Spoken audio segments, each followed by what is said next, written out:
Le Nouvel Esprit Public, Philippe Meyer, bonjour.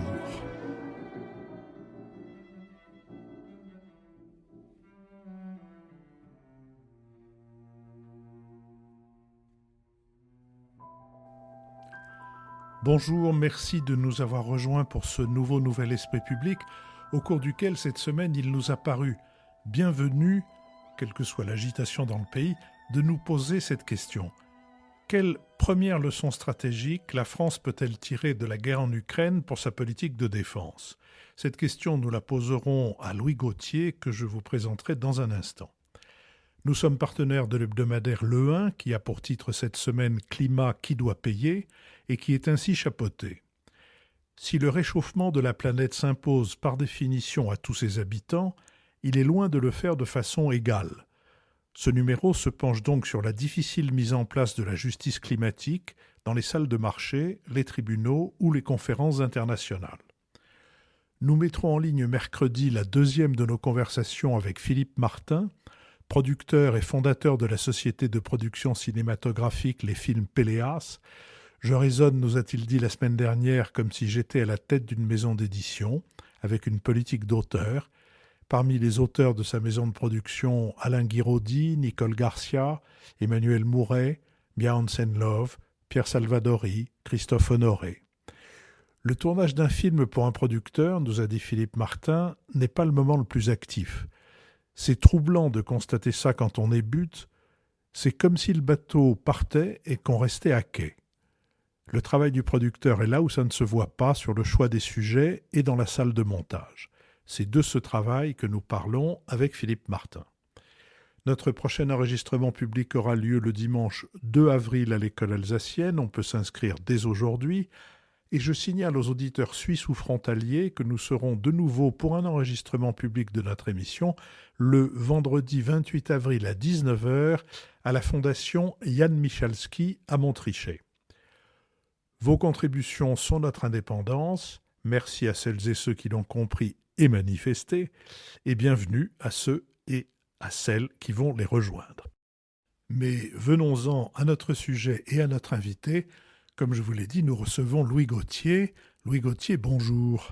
Bonjour. Vous êtes haut fonctionnaire, vous avez été secrétaire général de la Défense et de la Sécurité nationale de 2014 à 2018. Vous êtes professeur associé à l'université Panthéon-Sorbonne, c'est-à-dire Paris 1, et vous avez créé l'année suivante la chaire dans cette université Grands enjeux stratégiques contemporains. Quand je dis nous, c'est Richard Verly, correspondant à Paris du quotidien en ligne Blick, Marc-Olivier Padis, directeur des études de la Fondation Terra Nova, et Nicolas Bavrez, essayiste et avocat. L'invasion de l'Ukraine par la Russie a rebattu les cartes stratégiques de l'Europe, pointe l'Institut international pour les études stratégiques dans son rapport annuel, qui observe que le centre de gravité stratégique s'est déplacé vers l'Est et le Nord. Pour une décennie au moins, la Russie sera le souci numéro 1 des Européens, souligne l'Institut, qui ajoute qu'une vingtaine de pays se sont d'ores et déjà engagés à augmenter leurs dépenses de défense. Tirant les premières leçons du conflit en Ukraine, la nouvelle revue nationale stratégique a été présentée en novembre par le président Emmanuel Macron. Désormais, la lutte antiterroriste n'est plus la priorité numéro 1, mais c'est le durcissement des armées en vue d'une possible participation à un conflit majeur qui dictera la prochaine loi de programmation militaire, LPM, 2024-2030, qui doit être votée à l'été. Dans ce cadre, la France prévoit de consacrer 113 milliards d'euros à ses armées d'ici à 2030, soit un effort annuel moyen de 59 milliards contre 39,5 milliards pour la loi de programmation militaire en cours, adoptée en 2017. Engagées dans des combats expéditionnaires depuis la première guerre du Golfe en 1991, les armées occidentales avaient perdu l'habitude du conflit interétatique de haute intensité. L'armée de la guerre froide n'est pas celle des opérations extérieures. Aussi, en Afrique, la France veut changer de modèle pour n'agir qu'à la demande des autorités africaines et seulement en appui de leurs armées. Il s'agit de basculer les forces françaises vers l'Est, avec la volonté d'inscrire la France comme un partenaire de premier plan de l'OTAN et de l'Europe. Depuis des décennies, l'industrie de défense européenne est dimensionnée pour produire le minimum nécessaire en temps de paix. Ainsi, à la veille d'une réunion des ministres de la Défense de l'OTAN, les 14 et 15 février, le secrétaire général de l'Alliance Atlantique, Jens Stoltenberg, a déclaré que l'Europe est à court de munitions. L'armée ukrainienne tire 5 à 6 000 obus d'artillerie par jour, les forces russes 4 fois plus. Aussi, dès juin dernier, le président Emmanuel Macron a réclamé aux industriels de la défense de passer en mode économie de guerre, mais celle-ci tarde à prendre corps, indique un rapport sur les enseignements de la guerre en Ukraine, adopté le 8 février par la Commission des Affaires étrangères, de la Défense et des Forces armées du Sénat. Pour notre conversation avec vous, Louis Gauthier, la première question vient de Nicolas Bavrez. Je crois qu'il y a un accord sur le fait que la guerre d'Ukraine a ouvert une nouvelle ère. Et donc, je voulais vous poser deux questions. La première, quels enseignements proprement militaires tirez-vous de ce retour d'un conflit de haute intensité interétatique sur le sol européen, que ce soit dans le domaine nucléaire, dans le domaine des drones, dans le domaine de l'intégration du champ de bataille. Et ma deuxième question est plus stratégique. Pensez-vous que ce conflit ouvre une grande confrontation entre les démocraties et les empires autoritaires, et allons-nous vers une forme d'alliance militaire entre la Chine et la Russie au-delà du partenariat stratégique qu'il nouait en février 2022 ? Louis Gauthier, voilà deux questions substantielles. Oui, alors est-ce que l'Ukraine ouvre une ère stratégique nouvelle ou est-ce qu'elle révèle ce qui était déjà en fait des évolutions perceptibles de la situation internationale, le basculement de la Russie dans une guerre ouverte plutôt que l'emploi d'une stratégie hybride, précipitant davantage une prise de conscience d'un conflit qui s'inscrit désormais dans la durée. On est à une nouvelle étape de ce conflit. Est-ce que ce conflit est, d'un point de vue militaire, emblématique et parangone les opérations militaires futures, comme par exemple l'avait été la guerre du Golfe 6 mois avant la fin de la guerre froide, manifestant ce qu'allait être l'art de la guerre pour les 20 ou 30 prochaines années, notamment des opérations militaires occidentales? Je ne le pense pas. C'est une guerre qui est à la fois datée quant à ses motifs, qui est très bâtarde, certains ont pu dire, qui est à la fois la Première Guerre mondiale, cette guerre de tranchées, de position, d'attrition, la Seconde Guerre mondiale, le bombardement des villes, et puis c'est vrai, la mise en œuvre de technologies qui ne sont pas nouvelles, qui sont connues, les drones, la guerre électronique, l'usage de l'informatique. Et là, ce qui est intéressant, au contraire, c'est l'agilité, notamment ukrainienne, à être capable d'utiliser des équipements civils et à les convertir à des fins militaires. Et on voit bien qu'un des avantages tactiques des Ukrainiens a été justement cette agilité dans l'utilisation des communications, voire même grâce à des moyens civils de ciblage, de ciblage des frappes. Ce qui est aussi, je dirais, un enseignement très fort de cette guerre, c'est évidemment l'importance des forces morales quand on rentre dans un conflit de cette nature. Et on voit bien que, indépendamment de l'équilibre des moyens ou du déséquilibre des moyens entre Ukrainiens et Russes, la mobilisation des consciences, des convictions de l'esprit national est évidemment du côté ukrainien et pas du côté russe, et ça a joué fortement. Voilà, je dirais, les premiers éléments de réponse sur est-ce que ce conflit révèle plus une évolution stratégique qui était perceptible déjà dans le monde, dans la nouvelle répartition des rapports de force. Et d'un point de vue militaire, il y a des leçons à tirer, c'est évident, mais ces leçons ne sont pas forcément emblématiques du conflit futur, et notamment pas de ce qui va dimensionner au plan géostratégique le risque que ce conflit qui commence et qui se traduit en Europe risque de se finaliser ou peut se finaliser en Asie, et où là la dimension technologique sera stratégiquement essentielle dans le risque d'une conflictualité ou d'un affrontement entre les États-Unis et la Chine. Et donc on ne rebascule pas dans une guerre de tanks, dans une guerre d'artillerie comme on la voit aujourd'hui, mais dans un dimensionnement par le haut, par la technologie. Ce qui d'ailleurs frappait dans l'incapacité russe, c'est d'avoir commencé dans une forme de grammaire logique par la maîtrise de l'ensemble des espaces aériens, maritimes, environnants, avant de lancer leurs manœuvres. On voit bien qu'en Asie, la maîtrise de l'espace aérien, la maîtrise de l'espace maritime sera absolument essentielle, et je n'évoque même pas la dimension spatiale, ni les dimensions cyber, qui sont d'autres dimensions, qui sont finalement un peu utilisées sur le théâtre, mais qui n'ont pas été utilisées comme une arme géostratégique dans la guerre en Ukraine. Marc-Olivier Padis. Je voudrais vous interroger sur le retour en force de l'OTAN à l'occasion de ce conflit. Donc on se souvient de la déclaration d'Emmanuel Macron disant que l'OTAN était en état de mort cérébrale. Là, au contraire, on a vu les alliés se resserrer. On a vu la Suède et la Finlande, des pays historiquement neutres, demander à entrer dans l'OTAN, et un investissement très fort des Américains sur le continent européen, alors qu'on pensait que le pivot vers l'Asie les avait poussés à se désintéresser de la vieille Europe.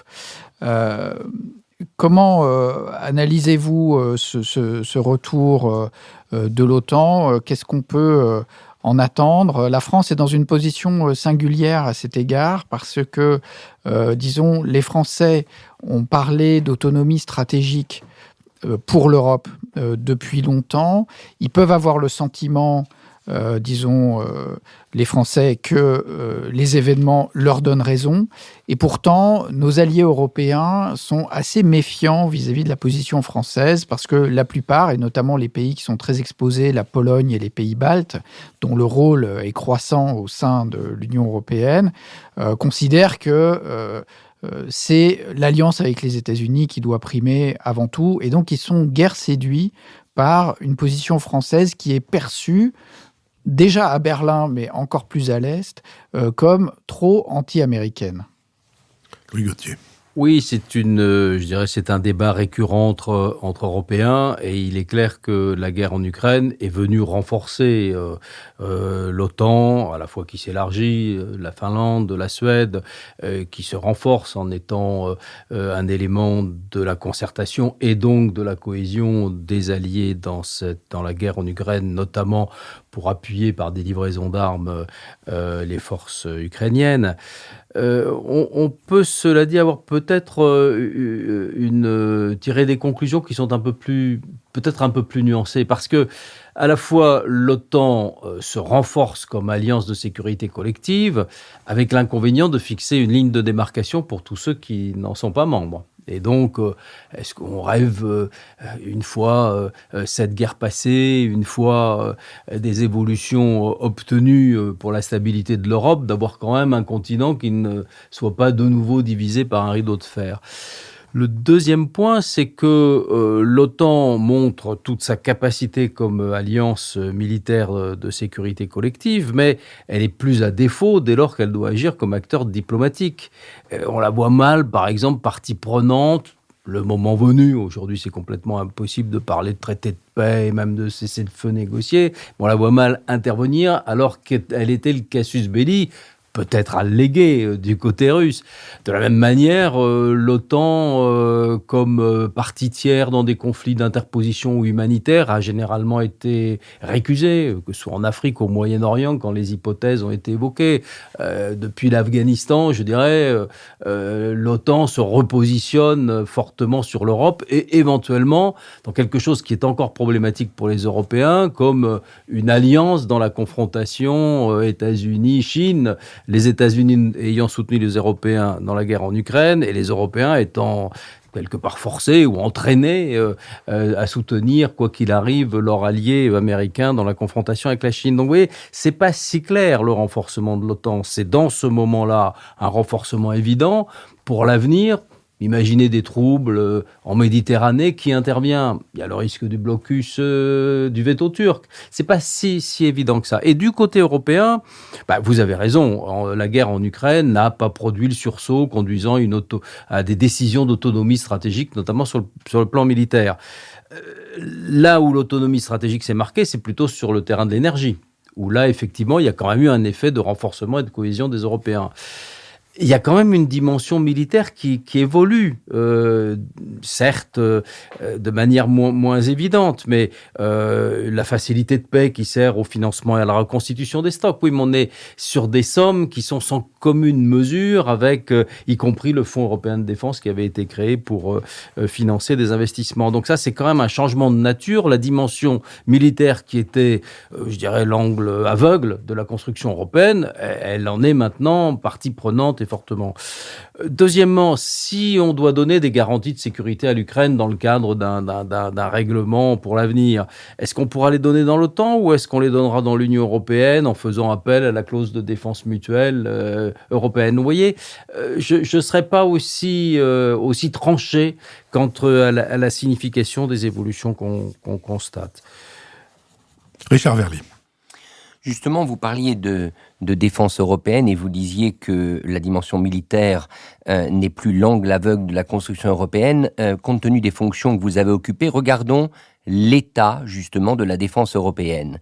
Et j'entends l'état des stocks, l'état des armes, et ma question sera double. Premièrement, qu'est-ce que cette guerre a révélé en termes d'éléments, d'instruments qui manquent aux pays membres de l'Union européenne aujourd'hui pour se défendre seuls, en admettant qu'ils envisagent de se défendre un jour seuls, premier élément. Et deuxièmement, est-ce que l'idée d'une industrie de défense européenne, prélude à une possible armée européenne, est-ce qu'elle tient debout? Alors, je dirais qu'elle révèle une chose qui est évidente, y compris d'ailleurs dans la... c'est quelque chose de connu, mais qui apparaît, par exemple, dans les livraisons que l'on apporte aux forces ukrainiennes et qui montrent le caractère de disparité, d'échantillonnage des forces européennes qui ne sont même pas complètement interopérables dans la livraison des matériels que l'on fait. On ne va pas livrer le Charles Leclerc parce qu'il est trop spécifique par rapport aux autres chars à livrer. Donc ça montre, et ça reste absolument essentiel, que tant qu'on n'aura pas une programmation, un minimum convergente entre Européens pour définir une panoplie cohérente, sans trou dans la raquette, alors qu'aujourd'hui, il y a à la fois des surcapacités dans certains domaines et des absences criantes dans d'autres, y compris dans la constitution de stocks, eh bien, on voit bien que forcément, on ratera l'objectif. Et ça, c'est quelque chose que les Européens, politiquement, pour des raisons de souveraineté, de liberté, ne sont pas prêts à faire. Et dans l'OTAN, on n'a pas fait. On va parler peut-être de programmation militaire. On fait un exercice national, nous-mêmes, de loi de programmation militaire. Une revue qui, pour la première fois, s'appelle National Stratégique, alors qu'on voit que c'est un défi qui ne peut être relevé que de manière collective. Donc là, je crois que c'est le premier point. Le deuxième, ce que ça montre, c'est effectivement que nous ne pensons pas, mais à la fois pour des raisons politiques qui ont bien été soulignées dans la question tout à l'heure, c'est qu'il y a pour des Européens, la dépendance aux Américains est une condition de l'assurance qu'ils nous en donnent. Donc, il faut, quelque part, pour être efficace, avoir absolument un soutien américain, donc, dans ses propres forces, accepter des carences. La cohérence opérationnelle est donnée par les Américains, en matière d'éclairage de situation, en matière de certains appuis logistiques, et même en matière de supériorité dans le haut du spectre. Et donc, c'est une espèce de dépendance, non seulement acceptée, mais volontaire, pour inscrire le lien transatlantique dans un lien de dépendance. Donc ça, c'est la conviction de certains, des Polonais, d'autres. Et puis, il y a, je pense, les Français, mais les Allemands y sont sensibles aussi, que, au contraire, ce qui serait vertueux, ce qui serait mature, c'est que les Européens eux-mêmes définissent une contribution collective à leur défense, y compris dans l'OTAN, qui soit une définition complètement cohérente. Et c'est cette discussion qui bute, en réalité, sur des postulats de départ. Est-ce que on assume une logique d'autonomie et de pouvoir faire nous-mêmes dans certaines circonstances, ou est-ce que non, il faut absolument qu'on soit dans un lien de dépendance qui garantit finalement l'assurance américaine? Nicolas Bavrez. Cette problématique, pour la prolonger un peu, est-ce qu'elle n'est pas dominée aussi par le fait que le centre de gravité est en train de basculer vers l'Europe du Nord et vers l'Europe de l'Est? Autrement dit, vraisemblablement, dans 10 ans, les 3 premières armées européennes, au moins en volume, seront l'armée polonaise, l'armée ukrainienne et l'armée turque. Ce qui, effectivement, ensuite pose des... et par ailleurs, derrière cette montée en puissance de cette Europe orientale, il y a évidemment une priorité absolue donnée à l'endiguement de la Russie. La deuxième question portait un peu sur l'Allemagne, parce que donc l'Allemagne, on le voit, est maintenant au cœur et a commencé à se réarmer, mais elle cherche à devenir le grand partenaire conventionnel des États-Unis sur le continent. La coopération entre la France et l'Allemagne paraît patiner beaucoup sur les grands programmes que vous avez évoqués. Il y a une relance, mais pas très convaincue, de l'avion du futur. Et pour le char, les choses se passent mal. Pour le reste, l'Allemagne a choisi les États-Unis pour acheter des F-35 et des Poséidon. Et par ailleurs, il y a une grande divergence sur le spatial où l'Allemagne fait le choix de SpaceX ou de fusées plus légères. Est-ce qu'on ne devrait pas redécouvrir du coup le Royaume-Uni?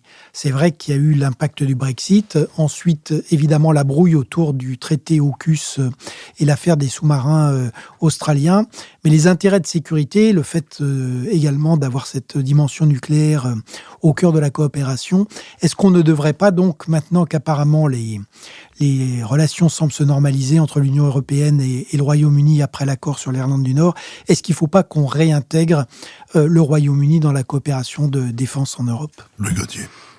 Alors d'abord, une partie de la réflexion part de l'a priori que nous sommes dans une confrontation au moins de 10 ans avec la Russie. Moi, ce que je constate, c'est qu'on est d'abord à la veille ou en train de commencer une phase, la deuxième manche de l'opération militaire sur le terrain, avec une poussée russe pour reconquérir du territoire, pour probablement avec des objectifs politiques, même s'ils ne sont pas indiqués, qui apparaissent clairement comme au minimum la reconstitution d'une unité territoriale dans les territoires qui ont été politiquement et illégalement annexés.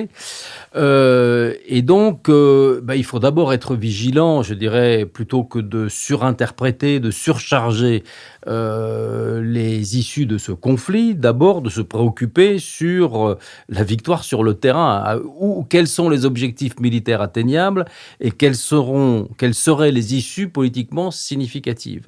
Et donc, on est quand même dans un moment d'épreuve de vérité, un moment où le brouillard de la guerre s'épaissit plutôt qu'il se dissipe, et avec 3 mois d'interrogation pour voir sur le terrain comment les choses se déplacent dans un conflit qui reste pour l'instant conçu par les deux parties, et y compris les alliés des Ukrainiens, comme un conflit linéaire, endigué, fermé, verrouillé par les Russes du fait de la dissuasion nucléaire. Et vous le voyez encore dans les frappes de drones qui ont eu lieu les jours derniers sur le territoire russe, la déconfliction que tout le monde cherche à faire du côté américain et du côté russe, dès lors qu'il y a un débordement, la frappe du missile sur la Pologne, le pont de Crimée, etc. Donc, est-ce qu'on reste dans un conflit qui se poursuit de manière linéaire et incrémentale avec une augmentation des moyens livrés aux Ukrainiens, des risques d'attrition, de pertes humaines et de matériel, ou est-ce qu'à un moment, comme toujours, les fortunes de guerre, finalement les choses s'emballent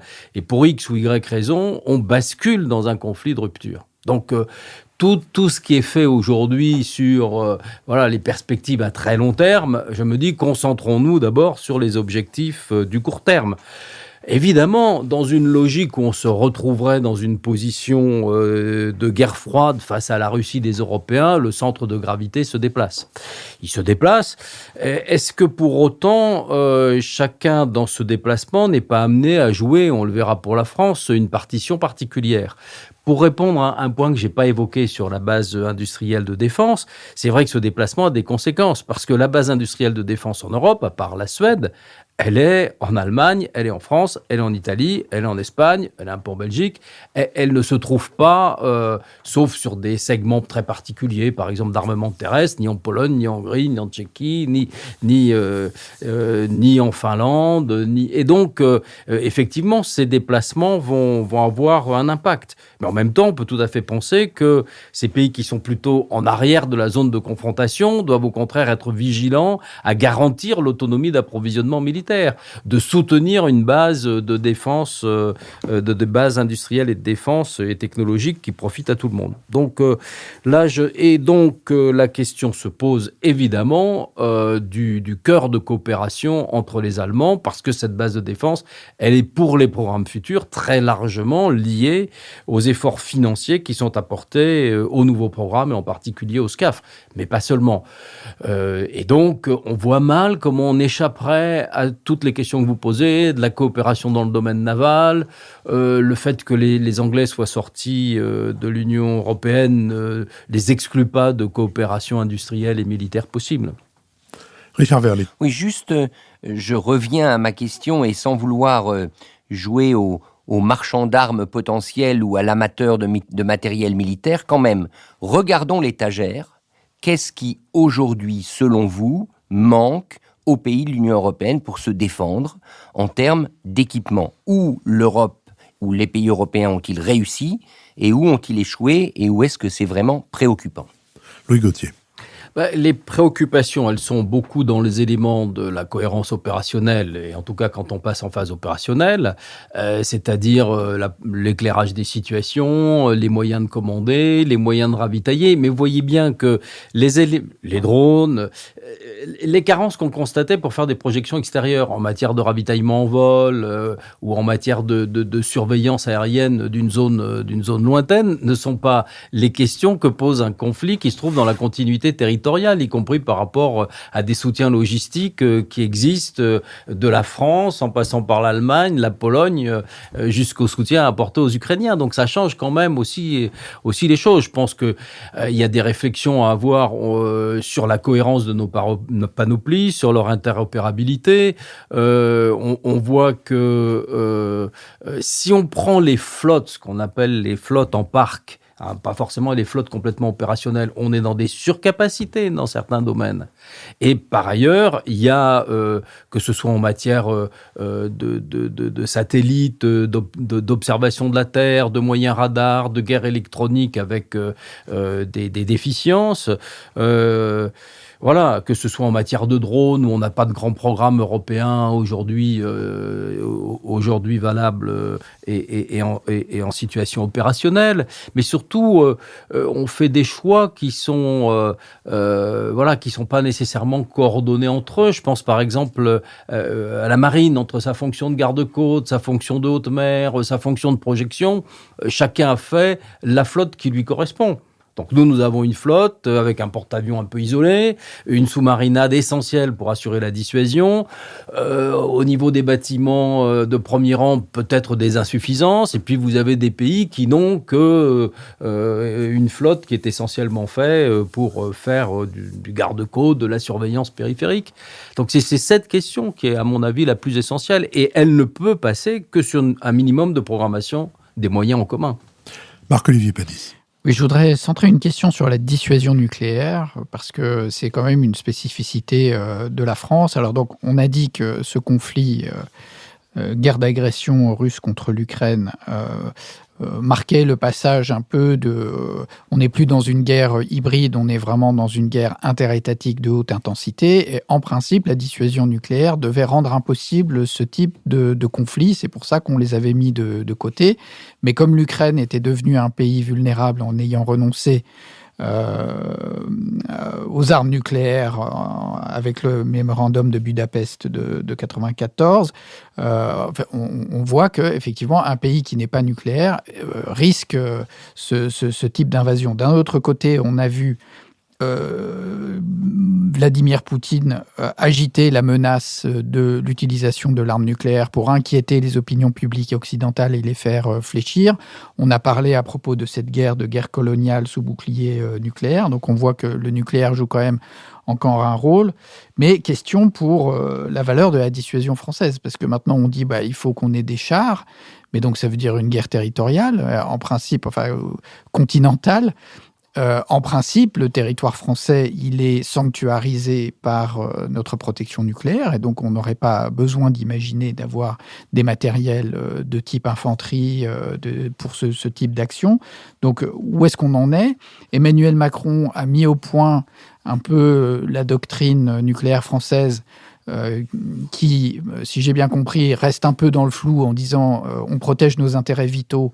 Et il a ajouté, à mon sens, de façon opportune, que les intérêts vitaux de la France ont une dimension européenne. Il a dit ça à Toulon en novembre dernier. Donc, quel est le sens finalement aujourd'hui de cette dissuasion nucléaire ? Est-ce que le conflit auquel on assiste a rendu obsolètes les réflexions antérieures sur le système de dissuasion ? Louis Gauthier. Alors, le premier constat, et vous venez de le faire, c'est que c'est quand même le premier conflit depuis la guerre de Corée qui se déroule dans un ambiancement nucléaire. La guerre de Corée ayant précipité d'ailleurs l'idée qu'on basculait dans des logiques de dissuasion et toute cette organisation de la rationalisation de la dissuasion, de l'équilibre de la terreur durant la guerre froide. Donc c'est le premier conflit. Qu'est-ce qu'ont marqué les Russes en mettant en alerte leurs forces ou en faisant un certain nombre de déclarations ? C'est qu'ils considèrent qu'ils ont verrouillé nucléairement le territoire dans lequel ils intervenaient, en considérant que leur intérêt de sécurité, d'une certaine manière, bénéficiait, dans un risque d'escalade de ce conflit, bénéficiait de la protection nucléaire. Il y a eu, en dépit de l'existence de doctrines de dissuasion nucléaire, beaucoup de conflits. Donc le nucléaire n'empêche pas les conflits. Jamais. Depuis 1945, il ne les a jamais empêchés. Ils se sont multipliés, Vietnam, l'Afghanistan avec les Russes, l'Afghanistan avec les Américains, l'Irak.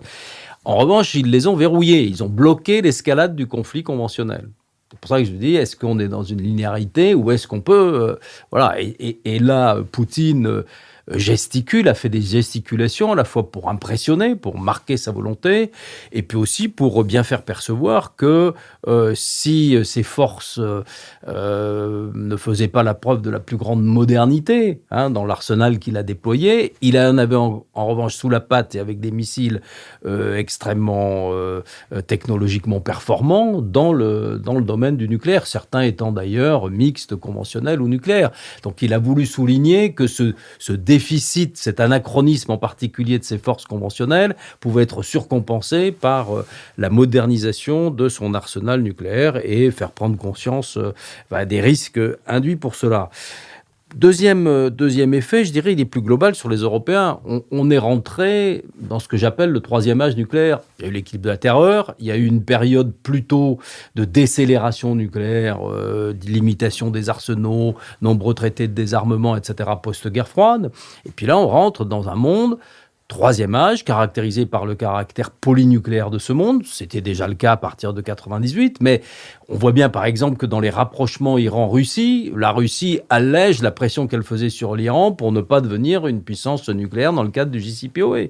Donc on va être à 10 puissances nucléaires, sans qu'il y ait de distinction possible, ou elle apparaîtrait artificielle, entre ceux qui étaient officiellement dotés, les 5 membres permanents du Conseil de sécurité et les autres. En réalité, voilà, la discipline nucléaire, plus vous êtes nombreux, moins les disciplines nucléaires sont faciles à déployer, plus il existe de distorsions dans les doctrines nucléaires. Et donc, les Européens seraient un peu fondés à se préoccuper de ce que ça signifie pour eux, qui voient quand même une guerre se dérouler en ambiancement nucléaire et qui voient que, hélas, le monde nucléaire n'est pas derrière eux, comme on l'avait pensé à la fin de la guerre froide, qu'on allait aller progressivement vers des démantèlements, du désarmement, de la rationalité, mais qu'il est devant eux. Et notamment parce que tous les traités de désarmement qui concernent leur continent ont été démantelés. Le dernier ayant été officiellement, même s'il était en partie obsolète, le traité New Start. Et c'est moins d'ailleurs le démantèlement de ces traités qui pour partie étaient dépassés que ce que ça signifie en termes de fin des mesures de confiance, des discussions, de ce dialogue de rationalisation sur la dissuasion. Là est évidemment le danger. Alors pour la France, je pense que c'est pas dans un moment comme celui-là, évidemment, que on trouve infondées les décisions qui vont amener à moderniser et à passer à une troisième. C'est notamment un des buts de la loi de programmation militaire, au financement d'une troisième génération de moyens nucléaires, parce qu'elles assurent au minimum la sanctuarisation de notre territoire, de ses populations. La proposition du président Macron que les forces nucléaires françaises contribuent à la défense de l'Europe ou à la dissuasion sur l'Europe est pas nouvelle. Enfin, Mitterrand l'avait fait, Chirac l'avait fait. Ce qu'il y a, c'est que c'est un dialogue de sourds. Ce sont des propositions qui ne retrouvent d'écho chez personne parce que soit elles gênent dans le débat public interne, c'est évident en Allemagne, je me souviens des propositions du président Chirac en 1995, d'une dissuasion concertée, ça n'a jamais marché, soit parce que, et alors là on retrouve le problème de la garantie nucléaire américaine sur les Européens, ça signifierait quelque chose qui reconnaître à la France, peut-être au Royaume-Uni, l'idée qu'il puisse y avoir une dissuasion nucléaire en partie portée par les Européens, viendra en déduction de la garantie nucléaire absolue qu'ils réclament des Américains. Et donc, c'est là où il ne faut pas s'attendre à ce que les dialogues se nouent. La proposition est sur la table, elle est réaliste. Elle dit au fond qu'on voit mal comment une Europe détruite par le nucléaire, qui n'aurait pas, et avec des pays avec qui nous avons établi une forme de communauté de destin, qui quelque part n'aurait pas mis en alerte nos forces nucléaires avant même qu'ils ne soient détruits. Ça, je crois que c'est une espèce de logique de construction intellectuelle dans la dissuasion.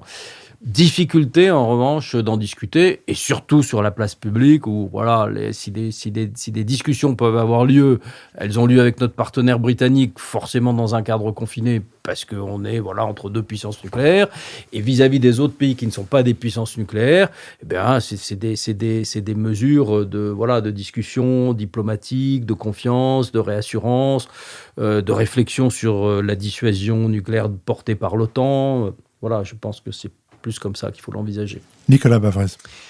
Ceci nous conduit à discuter un peu de l'exercice de révision de la doctrine et du modèle d'armée français. Donc après la chute de l'Union soviétique, on avait construit une armée de corps expéditionnaires sur le plan conventionnel à côté de la dissuasion dont nous venons de parler.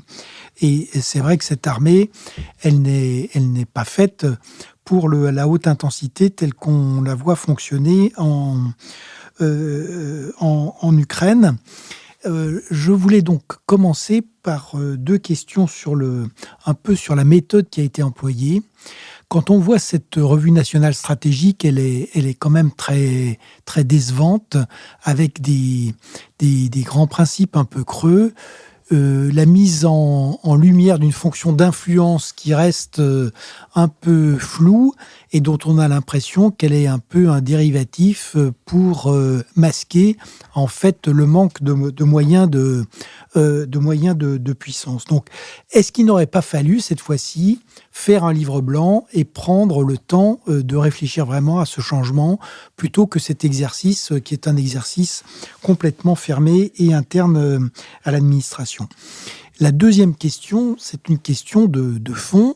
Donc, le président de la République continue à parler de la France et à vouloir structurer et sa diplomatie et sa stratégie autour de la notion de puissance d'équilibre. Est-ce que cette notion n'est pas complètement chimérique et obsolète dans un monde qui est un monde en guerre? Et donc, ce qu'on voit en réalité en Ukraine, c'est qu'il n'y a pas d'équilibre, chacun doit choisir son camp. Et c'est ce qu'on voit d'ailleurs aujourd'hui aussi en Afrique, où en réalité, derrière l'équilibre, la France est simplement en train de se faire sortir d'Afrique par la Russie sur le plan militaire et par la Chine sur le plan économique. Louis Gauthier. Beaucoup de questions. Alors, je pense que oui, peut-être, on peut penser que cet exercice un peu en vase clos, il aurait mieux valu avoir un exercice plus développé. Bon, et en même temps, il y avait sans doute des questions de calendrier, de succession, à la fois de l'élection présidentielle, d'une nouvelle étape et de la guerre en Ukraine. De toute façon, les occasions d'en discuter, elles existent à tout moment. Ceux qui veulent s'emparer, et c'est ce que nous faisons d'ailleurs dans cette discussion. Et je pense que quand la loi de programmation militaire arrivera au Parlement, elle sera discutée, y compris son exposé des motifs. Je pense que c'est d'ailleurs dans cette entrée dans l'atmosphère que la clarification se fera. La revue nationale stratégique, elle est très intéressante parce qu'elle est très exhaustive, mais qui dit exhaustif dit quand même qu'il manque un peu une hiérarchie des priorités, ou une difficulté à hiérarchiser les priorités. Est-ce que, leçon de l'Ukraine, on reconstitue des stocks, mais en même temps des stocks, je dirais, passifs, inutilisables, c'est de l'argent qui ne serait pas forcément dépensé à bon escient. Est-ce que c'est les programmes structurants conventionnels de l'avenir, le porte-avions nucléaire, le SCAF? Est-ce que c'est les dimensions cyber et spatiales? Est-ce qu'on est puissance d'équilibre effectivement dans notre environnement, ou est-ce qu'on se projette en Indo-Pacifique?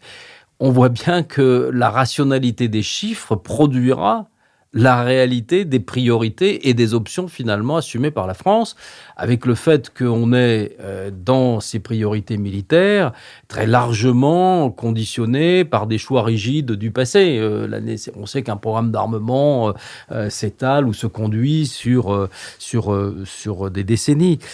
Donc voilà, je dirais, j'attends de voir au fond, quelles seront, dans les arbitrages de la loi de programmation, les pondérations qui seront faites avec quand même beaucoup de contraintes, des contraintes internes, les choix du passé, ou les choix de la précédente loi de programmation qui rigidifie l'avenir, l'évolution de l'inflation, du coût des facteurs, les nouvelles dimensions cyber et spatiales, les coopérations européennes. Généralement, les coopérations européennes sont coûteuses, même si elles consolident les programmes. Voilà, donc c'est comment, sur ces 413 milliards qui sont annoncés, il y a déjà 13 milliards qui sont un peu flottants, puisqu'on ne connaît pas complètement à 100% les modalités de financement. Et quelle est la première marche? C'est pas pareil si Philippe Meilland, dans l'introduction, indiquait qu'on serait sur un profil de 60 milliards. C'est quand même un effort très substantiel. C'est en moyenne 10 milliards de plus par an sur la loi de programmation. Mais est-ce qu'on franchit tout de suite une marche qui nous ramène à plus 5 milliards, ou on franchit une petite marche à 2,5 milliards, 3 milliards? Les contraintes de la dissuasion nucléaire, on va passer de 4 milliards à 6 milliards au moins, 6 milliards à 6 milliards et demi au minimum pour le financement de la dissuasion nucléaire. Donc je pense que ce qui est encore un peu opaque dans la revue nationale stratégique, parce que tout est sur la table, tous les objectifs, sera forcément hiérarchisé par les choix financiers. Comme toujours, c'est là où en réalité les priorités se révèlent. Richard Verlet.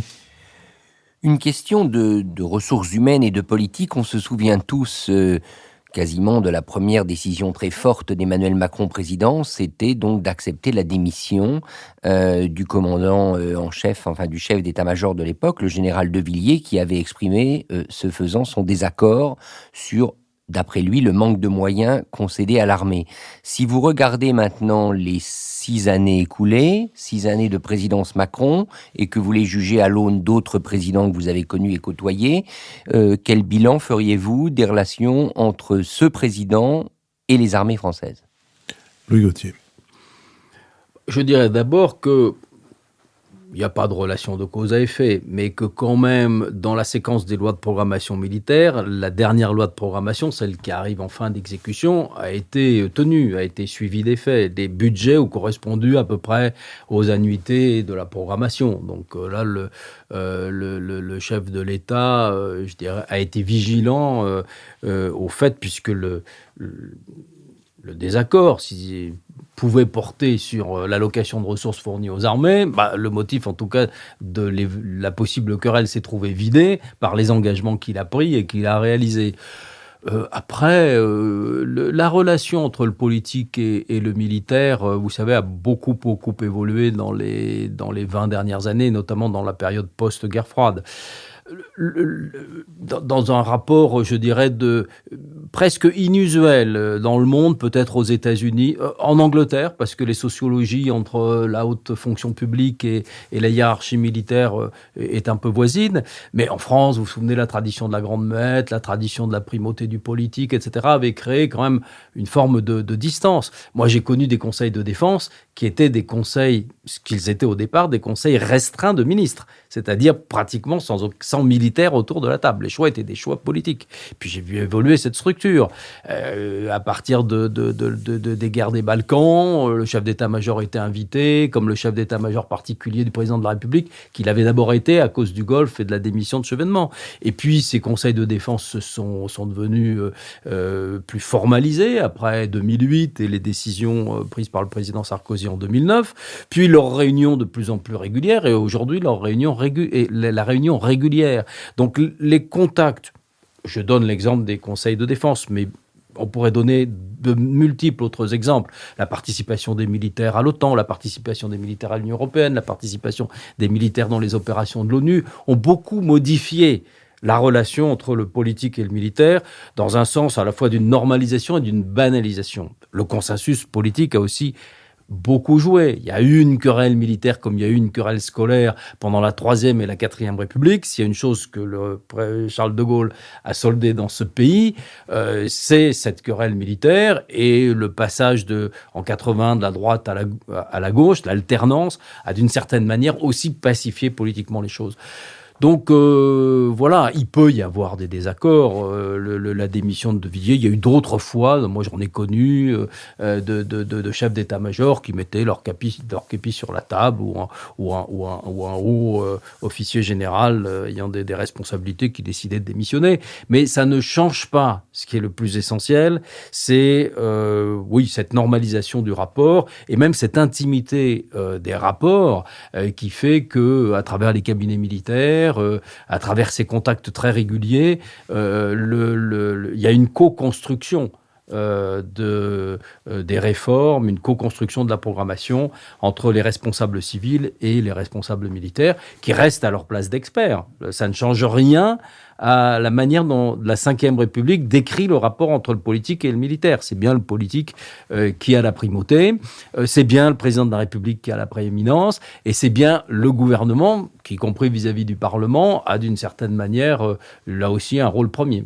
Sauf qu'à vous entendre, on a quand même, pardonnez-moi Philippe, à vous entendre, on a quand même l'impression que le politique a perdu du terrain face aux militaires. Est-ce que c'est une réalité ? Non, c'est pas comme ça que je l'exprime. Non, vous regardez, d'ailleurs, les choix des présidents de la République, y compris le choix du président Macron, sont des choix qui apparaissent à la discrétion totale du président de la République. Ça s'incarne bien sûr dans la dissuasion, mais y compris dans les choix de programmation qui viendront. C'est lui qui procédera aux arbitrages. Marc-Olivier Padis. Richard vous a interrogé sur le lien entre la classe politique et les militaires. Je voudrais vous interroger sur le lien à la nation de l'armée. Vous avez dit dans votre toute première réponse à nos questions qu'une des leçons de la guerre en Ukraine, c'est l'importance de la force morale de la population et de la capacité de mobilisation. Et on voit que c'est le déséquilibre, enfin un des déséquilibres frappants entre les mobilisés russes et les mobilisés ukrainiens. Et donc, quelle est votre perception de la situation française ? Je dirais, il y a le côté du point de vue de la compréhension des enjeux, de la perception de la menace, et aussi de la limitation des stratégies d'influence, d'infiltration russe, on pourrait dire, dans les élites françaises ou dans le débat public, où il y avait une certaine imprégnation d'une russophilie un peu mal comprise, qui pouvait conduire à des positions quasiment munichoises aujourd'hui. Louis Gauthier. Alors, peut-être plusieurs éléments. Oui, je crois que l'importance de la mobilisation des forces morales, c'est comme secrétaire général pour la défense et la sécurité nationale, j'ai vécu de plein fouet la crise du terrorisme.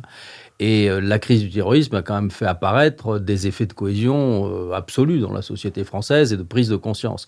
Ça renvoie peut-être une question, je ne sais pas si j'ai répondu suffisamment, Nicolas, à ce que tu disais sur le livre blanc.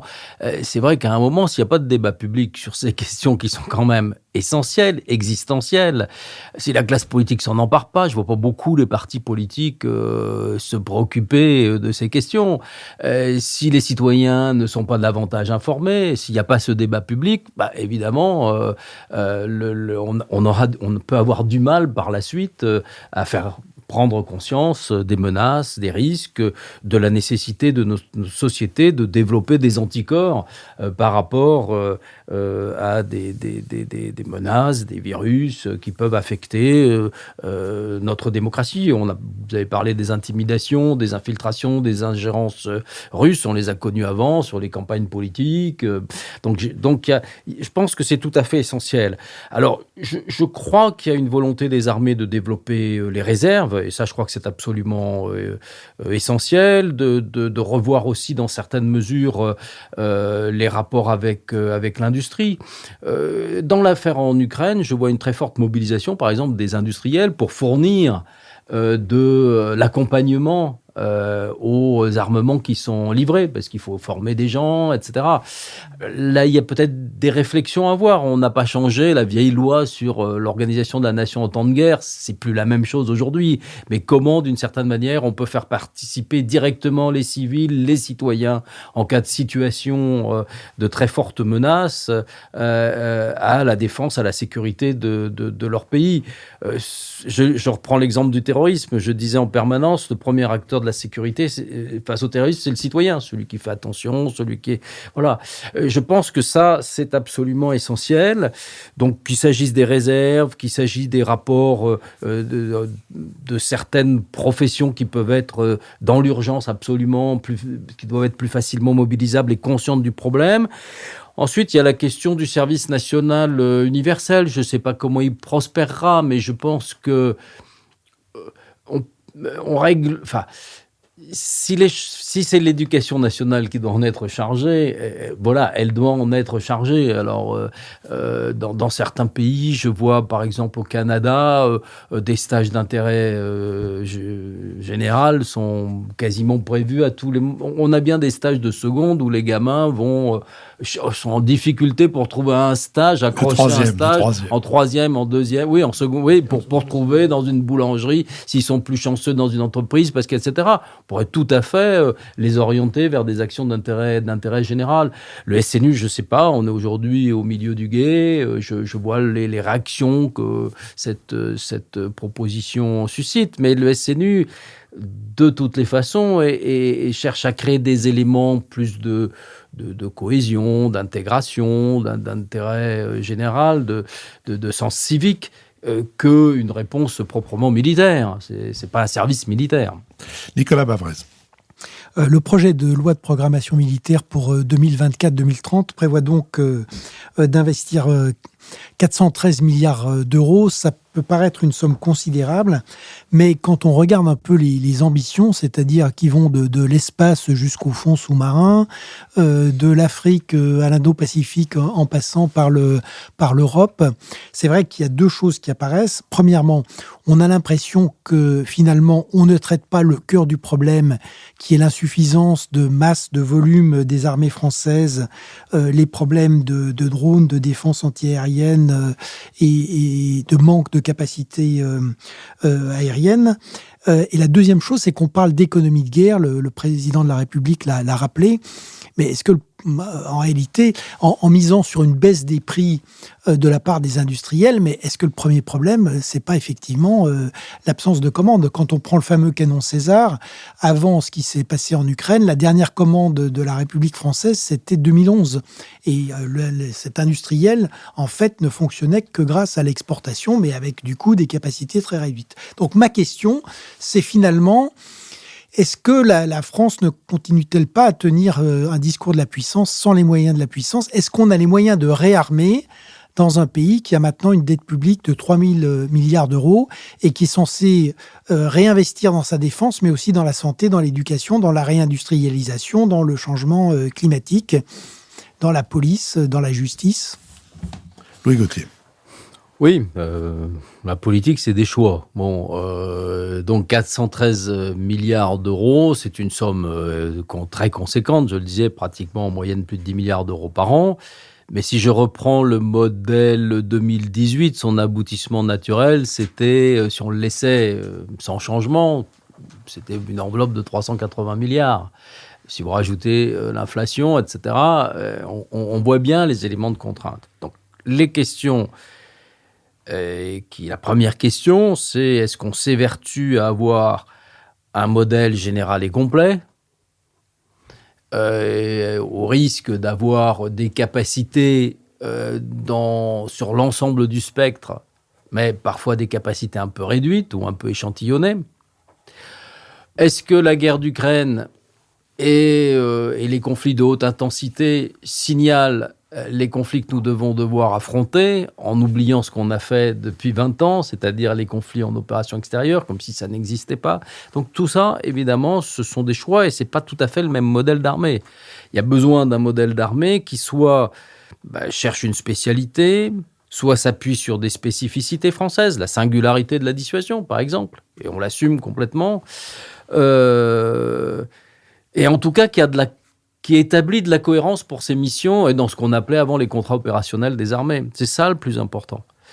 Et donc, c'est vrai qu'on voit bien que ce modèle, il est aujourd'hui en tension à force de vouloir prétendre beaucoup de choses. Alors, il y a de la polyvalence qui permet d'y répondre. Par exemple, on a conçu le Rafale dans une logique de polyvalence, de mission, mais tous les équipements ne sont évidemment pas polyvalents. Bon, canon César, oui, ça peut servir en Irak, ça sert beaucoup en Ukraine et avec efficacité, mais ça ne sert pas dans n'importe quelle condition si vous êtes sur une opération aéromaritime.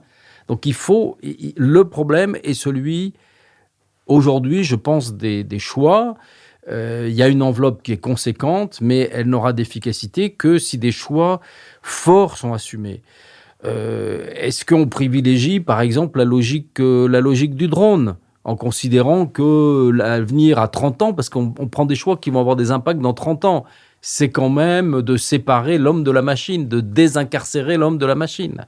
Est-ce qu'on part, ce que montre la guerre en Ukraine, de l'idée qu'il ne faut pas avoir forcément des équipements, des systèmes extrêmement compliqués, intégrés, qui disent papa-maman, mais au contraire des équipements très spécialisés, beaucoup moins coûteux à financer, mais en acceptant une attrition, qu'on les perde. Vous ne pouvez pas perdre un Rafale, ça coûte tellement cher. Donc, y compris dans les conditions de l'engagement, vous ne pouvez pas l'engager au risque, voilà. Et on peut dire ça aussi d'un tank qui coûte cher, etc., etc. Donc, la première condition, c'est de savoir, la dissuasion. Si vous avez la dissuasion, vous ne passez pas de la fronde à la dissuasion. Ça veut dire que vous êtes dans votre dialogue de dissuasion en capacité d'être présent dans le haut du spectre conventionnel. Parce que la dissuasion, c'est la dernière marche. Vous ne pouvez pas passer du fusil à la dissuasion. Et ensuite, quelles sont vos missions ? Et vous pouvez considérer qu'en Europe, nous ne sommes pas seuls. Il y a les Polonais, il y a les Allemands, il y a toute une série de pays qui peuvent participer à une manœuvre aéroterrestre. Si en revanche, il s'agit d'apporter un minimum de force de souveraineté en Polynésie, ils ne seront pas là. Qui sera avec nous en Indo-Pacifique ? Qui a les capacités d'une marine de puissance étant capable d'être prise en compte, mettons, dans une grande escadre alliée pour assurer davantage la sécurité. Donc voilà, c'est ces questions-là qu'il faut, à mon avis, se poser, en se disant qu'il y a une singularité qui va d'ailleurs dans le sens de l'autonomie de nos choix, de nos décisions. On est la seule puissance en Europe à être capable de planifier, de commander une opération. Donc voilà, je pense qu'on est à un moment de choix et que si ces choix ne sont pas suffisamment clairs, on reproduira un modèle qui déçoit parce que il y a des trous dans la raquette, selon l'expression, parce qu'il y a des échantillons, parce qu'il n'y a pas l'effet de masse là où on voudrait l'avoir. Louis Gauthier, merci. C'est sur la perspective d'un débat national à l'occasion de cette présentation devant le Parlement de tout ce qui concerne la programmation militaire, que nous allons donc vous remercier d'avoir accepté de participer à notre conversation. Je remercie aussi Sophie Jacquin, avec qui cette émission a été préparée, Benoît Carré, qui va assurer le compendium de notre conversation, compendium auquel vous pouvez vous abonner. Il vous suffit de vous rendre sur notre site et de cliquer sur l'onglet « Lisez-nous ». Nicolas Tourneau, qui veille à notre site, précisément, Olivier Magloire, qui lui veille aux plateformes de financement, Mathéo Gillet, qui a enregistré cette émission pour le studio L'Arrière-Boutique, et Julien Neuville, qui l'a produit pour Nouvelles Écoutes. Je vous donne rendez-vous dimanche prochain pour un nouvel Esprit Public.